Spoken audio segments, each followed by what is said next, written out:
Alisimama Momina Joe United Television UTV so any Ebraso Omemu Amanin Sama Babuano Yede Bedam se Kasiebo na mekam se nyuma kobi adaroma Yede Nsema Hodono Eba Yeda Seda Emma this way chocolate drink Doya anu so share Ghana Coco Pape ni adan dem dia ye adena si chom deda mokom deda ntutra Doya anu so share a special ice mineral water and a special drinks of a best point savings and loans limited and a best assurance of madaroma near the Samno Eba and some of the doors pa the dimu akotrin be any. Omonpanyin da John Dramani Mahama kasa na de worker and say Ghana yensika sem edda intensive care units. Now omonpanyin da John Dramani Mahama sound there to omonpanyin Ekufuado and in aban and him say Ghana fa ho kira wona mu no won hwe no mfa yie ntu yie no munyai som nam se yae we a won enye hwe no Osafo hwe yensa se ho nsem so ese se galamse entokwa na eto betwa eji se nananom hemfo ebem Osafo hwe enhomasua so honorable Ijao Osei Educhum ene wada bedwako dunum adia wo betu na so ye no efo Ghana Bar Association panyina woda no ese ennieme ba ma a lawyer for ediye no empanyifo mfanko adwindwin no avere ne be kiremu ewa hutu Senya West na this year ewo Millennium City Copenhagen Convention Center no omo chese omo akwan enyenyenyenye nti aban entwa nani emehwe omo akenkanfo eyemme Obahima Afia Asiedu miniminu abema David Ofori Safo yentie ensem no enchiemu Omampanyin na nadodanko Akufuado wetwa homam eno ebebo kwan ato ho amatakwa agona nkwanta kwan ewo ato emantam emu no womatumi asase na waye eka year of roads dwumadia aban no ode esinani so no eho Efi seketeke adwuma ekofom ewo atoye mantam mu no eyade a eyetakwa agona nkwanta ekwan no pressure ewo so pa efi se ho na manganese ene bauxite ahodo a yetu ewo ho a kane no mutumi edifa keteke edibepiem ewo nkrankroduam ha no ni nyina no wo mo edibuka mu efa sa akwantempon no so ya eno no ye sa akwan no be 2006 eno enam so masisi akwan no wonam so a traffic ewo so pa dohwe dodo esese wutumi edikokopie babia wo kwa kodu no ebi abeka ho amakwan no kura atutu asai apansam na eno ena ni jesem beto dwane se aban atumi akwa akonya bet se 95 million euros ya eno no efri eye Dutch bank AG ya wo Frankfurt a wo mo ede behwe asiesie kwan no aboa se de be ya wo mo mudi akobadie ewo sa kwan no so no wo mo ebetumi ahenha wo mo. This 56 kilometer Takwa Agran Kwanta route is referred to as the Interregional Route 6 IR6 under the trunk road system of the Ministry of Roads and Highways. This road connects the mineral and agricultural ridgelands in the Western, Ashanti, Western North and Central regions to Tampere. Major mining towns like Bibiani, Sebibioso, Obuasi, Dunkwa, Ayamfori and Takwa. The contract for this road is awarded to Michels Rango Gabriel Koto Consortium at a contract sum of 95 million euros. Construction period for this project is between 1st September 2021 and is scheduled for completion in 36 months. That is why the contractor is on site and is fully mobilized to site. Omampanyin na adodanko Akufuado esanfa kwanya we so ekokoshe project bia eno no eye landing beach and sea defense ye no Ahanta West municipality nam so ema wode abaso wode ema nananam ahemfo ene timamufo se wo mu abona chidom ama project we etumi awie peye nana sama hokan tu gado at the start of the no so mate bus no there Bentech school bus no there me am personal property the baba here no me abofan so ina ho kwache sabe we development so mate hoase the ato e kwan there what bofo chinchi ma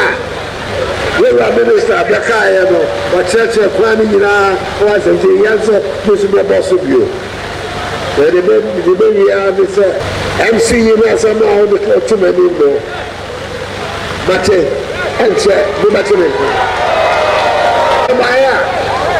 That's a good order. The center command, the concentrate. The papa order, and I'm cancelled back. When you go to my house, you say, a bit picture takwa. The matter says, a takwa, Johannesburg of West Africa. You need to, Afia de ni chemu ewo Ghana mampani dada His Excellency John Dramani Mahama pani akasa no de ato mampani Ekufuado ene na aban enim se ohahodo a Ghana fo namu ahokyira Ghana fo namu no wonhwe so mbetu anamo a obeyi Ghana fo afiri na wonyae se wonam na wo ka brofo akese wo bra wonya hwe na Ghana fo enam ahokyire mu. People are beginning to question whether this whole democratic effort is not only a ruse to guarantee access to the resources of a country to a privileged few elites, to do as they please with it and satisfy their creature comforts to the detriment of the masses who should be the ultimate beneficiaries. The much heralded democratic dividend is fast turning into a mirage far beyond the reach of the people for whom it was intended. There can be no denial of the fact that Ghana is caught in the throes of deep social and economic problems. Mounting unemployment, affecting millions of our young people, ever declining quality of education, problems with our healthcare and agriculture, decaying infrastructure, corruption, weakening and politicization of state institutions, insecurity, unreliable public services, continue to make life very difficult for the average Ghanaian. The speed with which hundreds of thousands of young people spontaneously took over social media and demanded that this country be fixed is a cautionary tale on how exactly the people feel about the way this country is being governed. Rather than cynically scoffing at these calls and ascribing political motives to them, and pretending that the genuine cry for help from our citizens is a figment of the imagination of some political leaders, we should be lending a listening ear to these young people, and indeed to our people. The problems of our country and the solutions to them cannot be reduced to a handful of fancy slogans. And so when elections are coming, it's free SHS. Next election, Agenda 111. Our problems go beyond this sloganeering. We have problems in every sphere. And so when the young people say fix the country, they're not talking about sloganeering and a partial fix in one segment or an attempt to fix one segment. It's about looking at the lives of Ghanaians comprehensively and making their lives more meaningful. Omampanyi dada John Dramani Mahama edi atso omampanyi nana adodanko Akufo-Addo anim se oman Ghana sikasem enko yie kra o osi oman sikasem eyare eda intensive care unit nti aban no hye na ompen wana mobi entu na wonya isa nipa bi atwa ne ho ahia eniem mo ka nyina asa omo ya ma sikasem ya pejama enso omo boa dada kra ne manko a na wo mo eye. Almost all our tax revenues is used to service our debts. And the effect has been the introduction of several new taxes. You all know the COVID tax. During the elections, we enjoyed sweets, free water, free power. And at the time, several people warned us that somebody will have to pay for it anyway. Immediately after the elections, when the COVID taxes were brought and we complained, we were told that, well, it was not free to the generators, and so somebody has to pay those who generate the power, and that's why we have been subjected to these new taxes. So this has led to rampant increments in the prices of goods and services, and this is primarily responsible for the hardship that Ghanaians are going through today. This government must accept that it is their mismanagement of the economy, their thirst for consumption expenditure, and the desire to spend beyond their means in order to win elections that have plunged us into the current crisis, not necessarily COVID-19. COVID-19 has exacerbated it, and as COVID normally does, it takes advantage of underlying pre-existing conditions.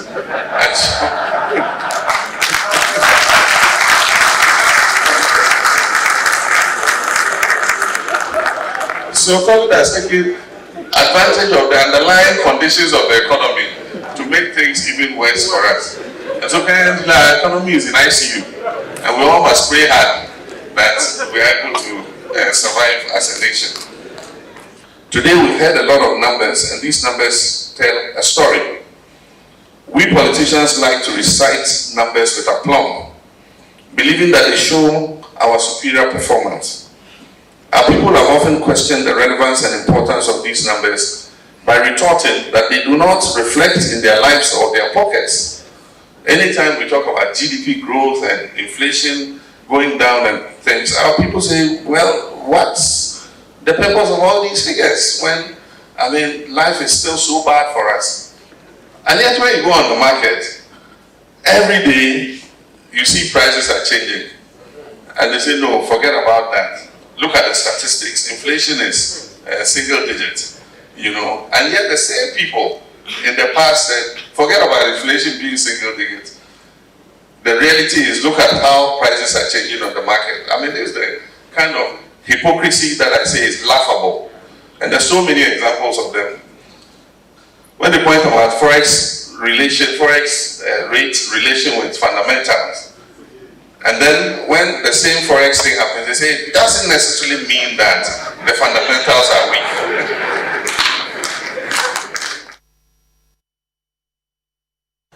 Yedani chemu ewo Osafo hwe enhumansia wonsam so ewo man Ghana mu Honorable Yao Osei Educhum na so ye no pani ada bedwako edunum edia won na ebehwe na watu na so ye no efo.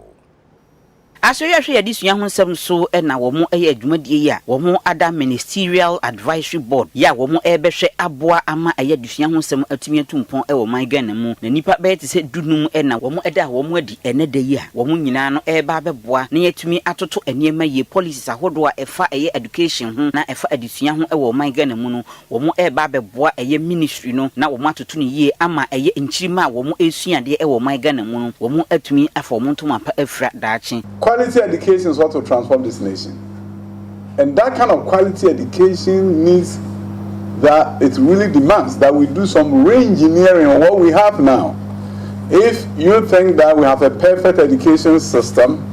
I will respect your opinion. But in my opinion, we don't. We have a long way to go. We've done some great things during the first 4 years. Various governments have also done their bit, but we are nowhere close to where we need to be, where education will become the most important socio-economic enabler in this country of ours. We tell of stories of other countries and we make them feel like they are way up here, but they are not.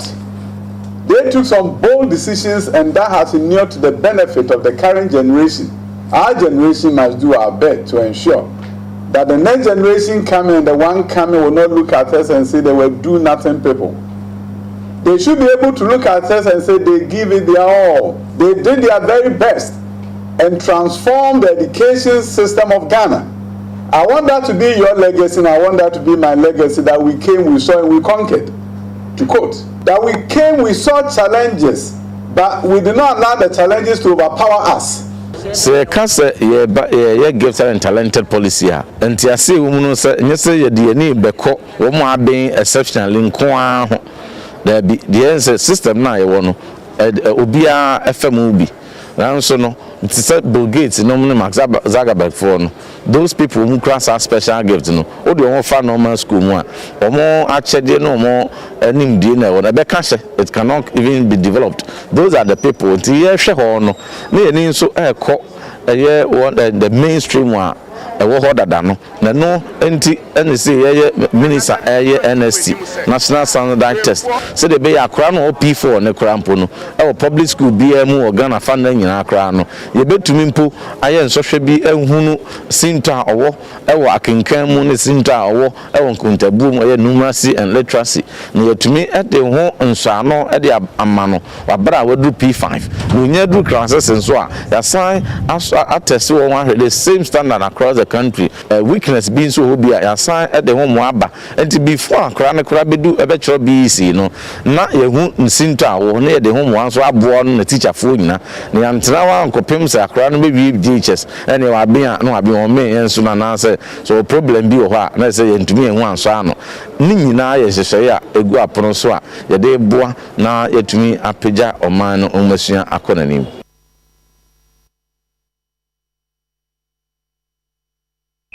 Amma Samaya Presifoɔ wɔn ɛne Gan West Municipal Assembly wɔn maka wɔn abom wɔakye enipa nson a wɔn de mmarahyɛ wɔn nsam na baabi a nsuo eyira ɛfa no wɔn akɔsisi dan ɛwɔ hɔ ɛwɔ Nsakena.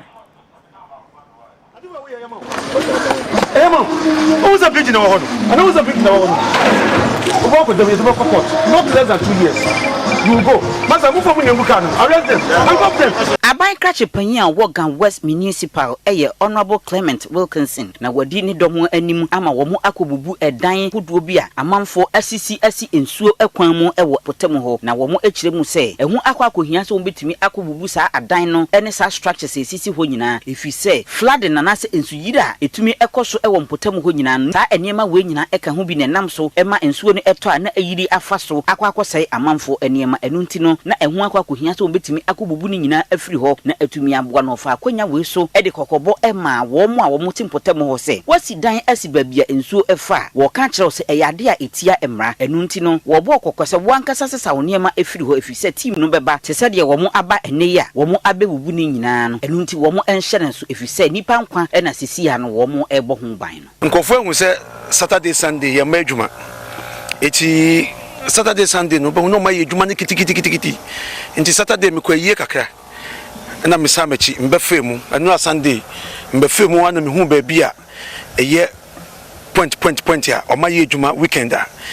na de o mo ye no so ne se o mo de block ba bia nsuo ewo nti o mo fele ne Saturday no Sunday no na ye to foundation ebi na eda ye chi ya ye nchenche mu ya ehu na o mo yo madwin se Saturday and Sunday nkwa no be ye nti se task force no ba o mo meto o mo the whole week task force for betumi aba o mo hu obi ya wo Saturday Sunday na task force emedwuma no Monday on baba na yato aso enti mba hu se ebi no wo kra no na ye bubu atu egu ye mfa nsi ho ba bia ye call ne ye Nsakena ye fa ho dromo na ho no no izuo na da ho no eye water bank bia da ho fititititititi emebi kra twem kra na nkofo sanom na ye me nwanwa se Saturday mbe hu se obi afi ne kuro mu ton no woni sika woni bottom nti waba beto nsuo num na tipa trucks no mo fele Saturday na mintimi nya ne hwe wa fele ama wa fele bridge no anu ne nyina se na be ya se mintimi hu na adwen se nsuo to a nsuo ne mfa yimfa enti ana no nyese ye ba se ye be woni obi na mum ye chichi omo nya de omo kokot se edwuma ne sa ne be kono because woni na dos dodo o trust stop work ya ye ma e me trust start work enti na no ye yi wo fi court ho a edwuma na wa ye ne ho no maka che police for no charge na ye ko bono ono abesa for machine no obetu the whole thing na fi ho enye se assembly na bobo saka no na assembly na san bo ne kaka ho enti ye send signal to everybody in this area say enu ni asha ase no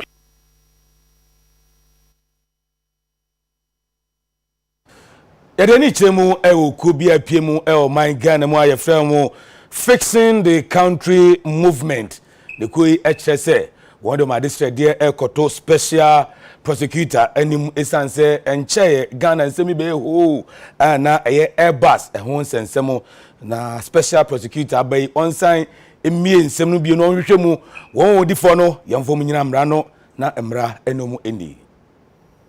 Sesia wo man Ghana mu de corruption ana secretary hye nkomode ama ne homene so pa ne titiru efree abra omampanyin dada John Dramani Mahama call ni thank you to ewo atifidu mantamu ya ho ba bi no okokan say omampanyin nana adodanko akufuado oye obi a ketase hye ne proye adware no eno enenam so ema kasamafo a wo mo ekasama fixing the country movement for wo mo so afre nhyiamudie bibiri ede atudwa achechemu ewa pampa so eniema hodo bi a omampanyin dada John Dramani Mahama ede ne ho forefore mu a wo mo ehunu ne se eno so na yeketase ene proye pa na ebi eye Airbus scandal a eno ma ne homne so emre bi ewo man Ghana mu na eno ena kasamafo no baako Ernest Owusu Bempa ejina simpie so ede to dwa se wo mo ayadwene se wo mo bekwa competition eye special prosecutor na sa case no wo mo ensan emie mu bio na hwehwemu mapa entumi enkom na ne ho ebon ho bia no yentumi entwe na so emfa emra kwan so dwimu die a course a ye fu se twetwe aso se omampani bi timi ba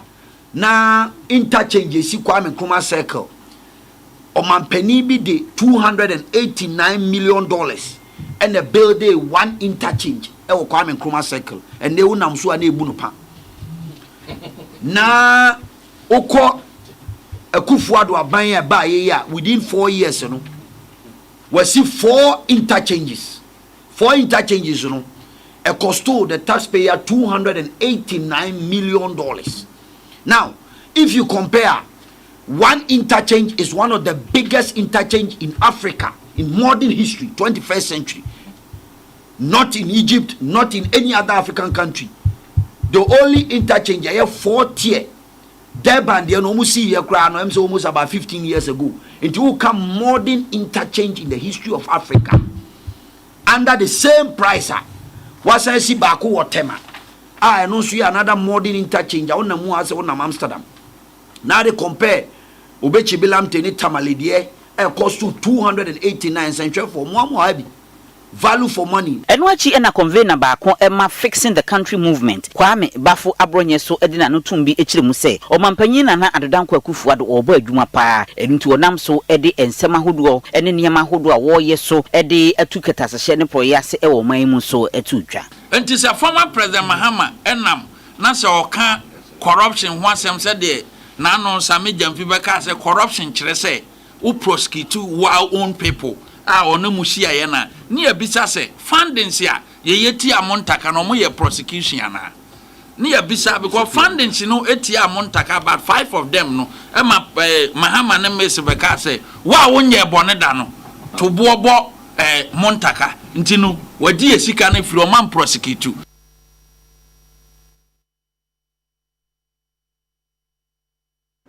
Ohina wo sabien krofom e wasante mantam emo na osei kofi e de ato ne hemfu nkuma nyina enim se wo monka omumom entai na chi na empuntu ya ne manfo no epe no wo ma wonsa entumi enka na se adwumadie kwankyerefo pan na oda Despite group of companies ano Dr. Osei Kwame Despite Afia kwankyerefo pan na oda Special Investments Limited ano Dr. Ernest Ofori Sapon ene empanyufo aka ku a wo mo East Legon Executive Club no mu no wo nyina eko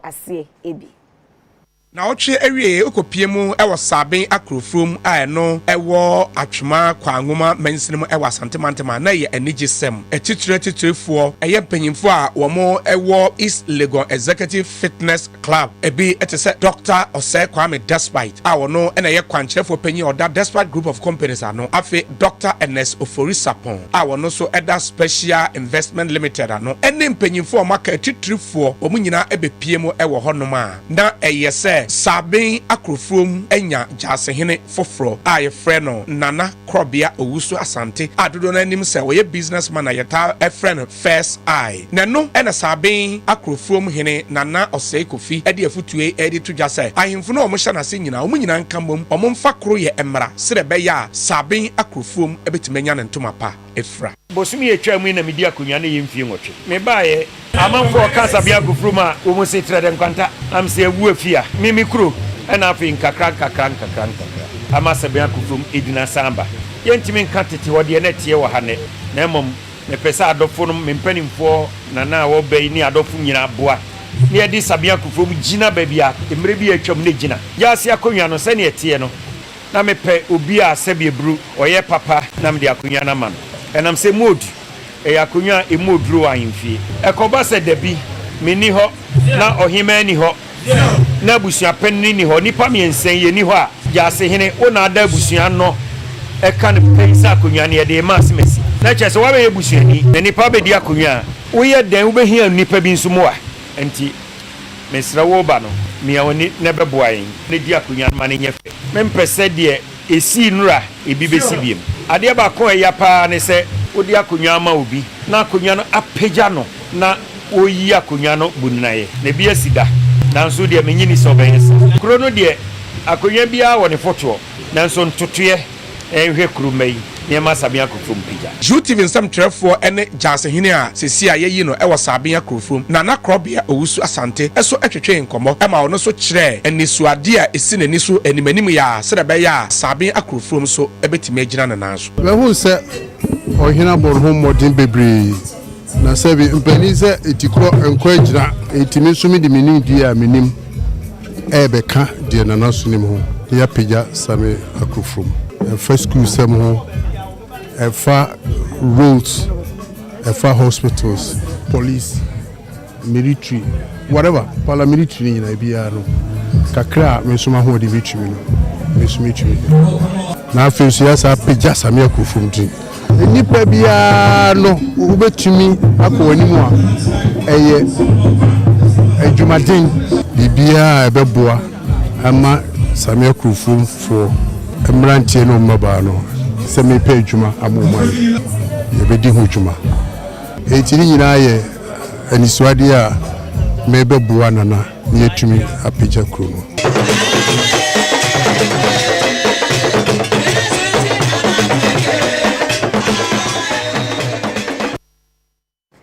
yedikasi eboi ebeko ahmeji a edinkemu abasisia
Osafo esam makwa baba UTV Kasiboi eso yeto ansem so na ye ko kane Ghana mampani dada His Excellency John Dramani Mahama so ye biu obani dia to mampani Ekufuado ane na ban enim se e kama ko se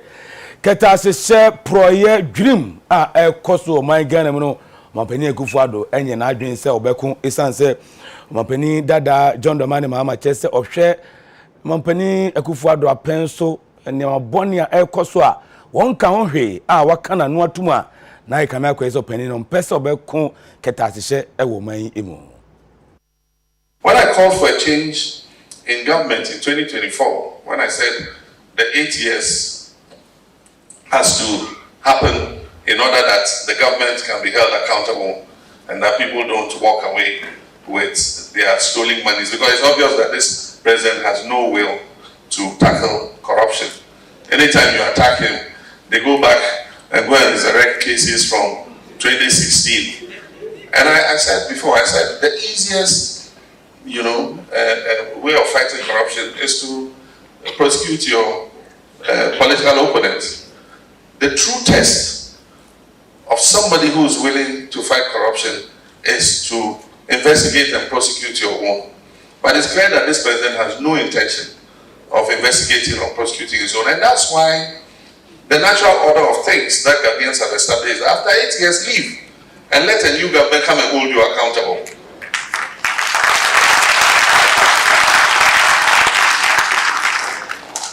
And so when I called for a change in government in 2024, as a first step towards halting this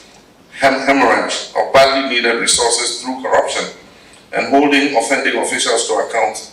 our friends in government took offense. But it remains the only viable way to save and protect the public purse in the face of abundant evidence that nothing will be done by this president about the situation.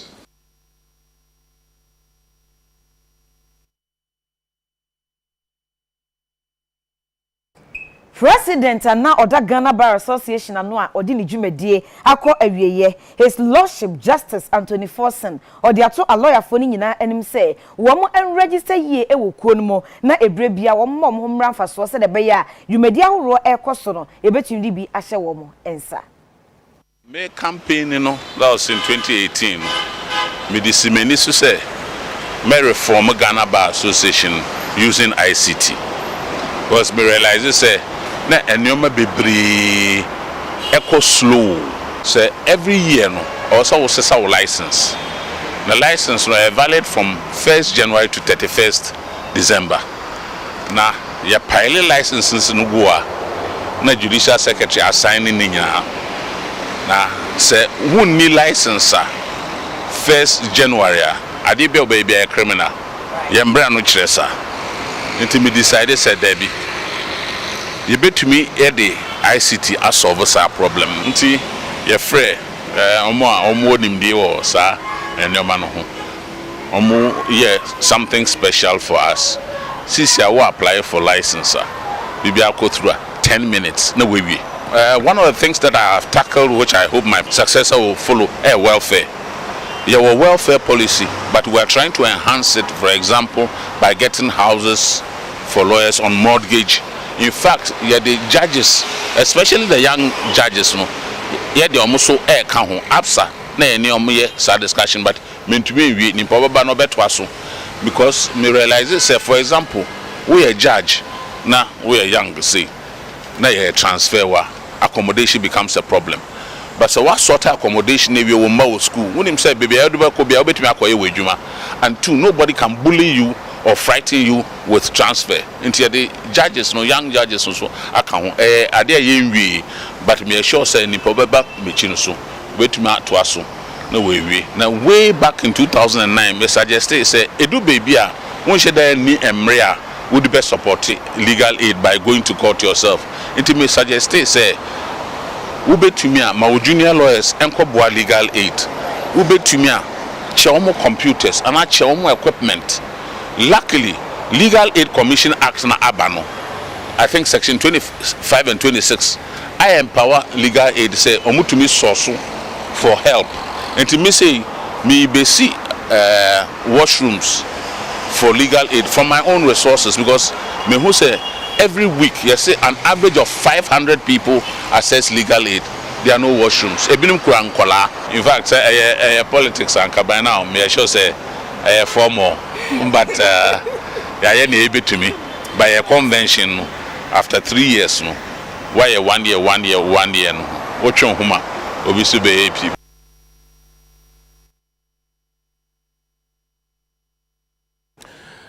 Irani chemu ewo Osafo hwensa se ne obo ade ne paso honorable Samo Abu Jinapo aso obani de atodwa akese galamse eku aban ekono sebedi mu na awie pɛ de a ehu behia se na nanom ahemfo a wo me ahodo a etu galamse wo man no won de akite mu odene pa ebema aban no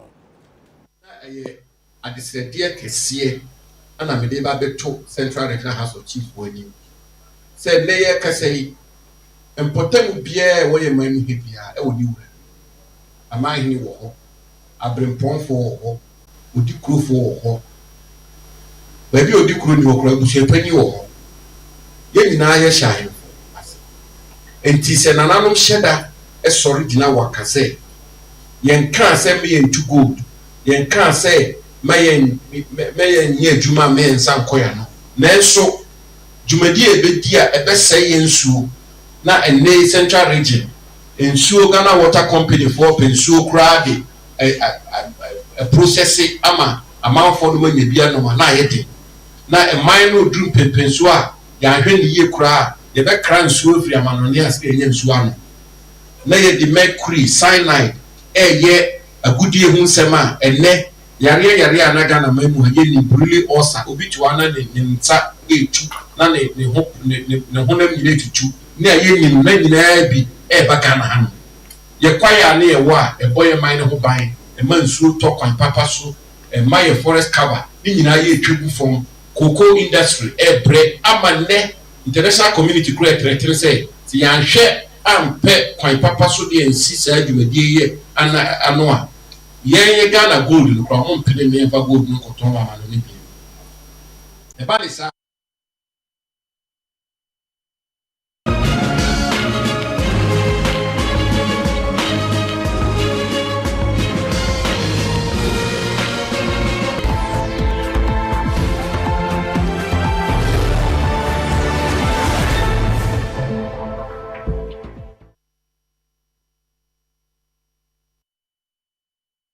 ye marefo nyina akwa abaye kase bone de mokọ empotamo na ya hwede AC ewo ho omanfo a wo Millennium City ade kọ Pentecost Convention Center ewo Ewutu Senya West Mensim no omode ade sede eto aban anim se omakwan ne nkọ yie kra wo enye omehwema wo enkanka de ekọ Pentecost Convention Center no wo si entwa yie kra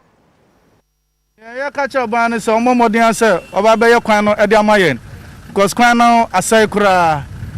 ya tisa aban ba be ba hwe ni mu anti ye mpa bo se aban ba be ye kwan no e de man free Millennium Junction Eco Pentecost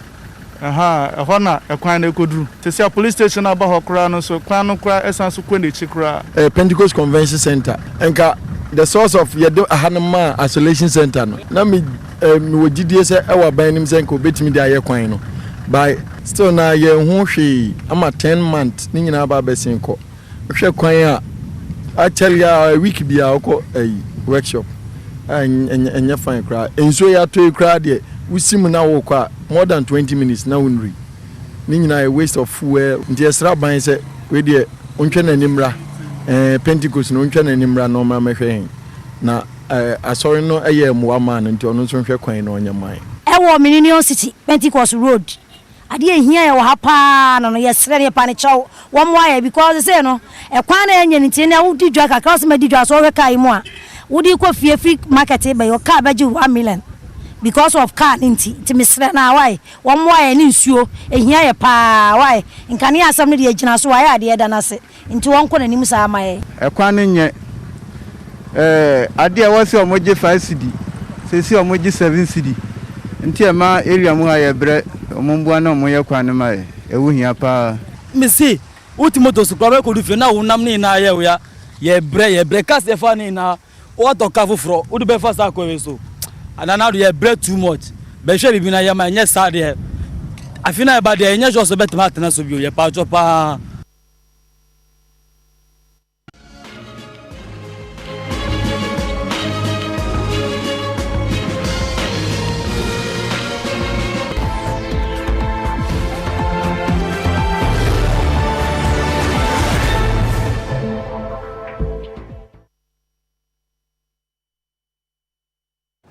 Yeri kase boy eko ahmejie mo ye basisi a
Yamamu nyina akwa abaye ko amanone ensem emo Liberia mampanyi George wakasa na de wakan se no kwasem se de kuyi ekoso ewo Guinea no entwa yie enti asojafo a wo mo afa omampanyi dada afa konde edina kosie no babia ohye biara omunyini mpie Twawe ye twa mu ya na Guinea coup d'etat bi esi ho nche se wo mo atu aban a wo ho no wo mo atu no atu agunam so emamfunyi eba social media bebria ye hu wo mo omampanyin afa kondi na eye military fu anasa asrafo no wo mo afa ne nomum anasa wo mo abam na eno na timamufo wo mo wo mpotamu ho ene wo mo ka wie ye nyina dodo no akasa afa ho eno enam so ama president ema Liberia president upon wia enam so e dia ba betu dwa se ha adwen pa se coup d'etat no atumi akoso e wo Guinea na ayade ohunu ne sensunsanso no kakra ebetumi aba wo mo so ifisa wo mo ne wo mo enebo afipam ewo mpotam ho enu ntiri ohunu ne se ayade ebe ha adwen pa na so wo mugusu ade nhyehyɛ pa egufom se de be ya ebetumi aboa na no na president Emma Liberia George upon wia enam so ede adesede eto eye military fo no adim se ebetumi anka wo mo enyai president Alpha Conde.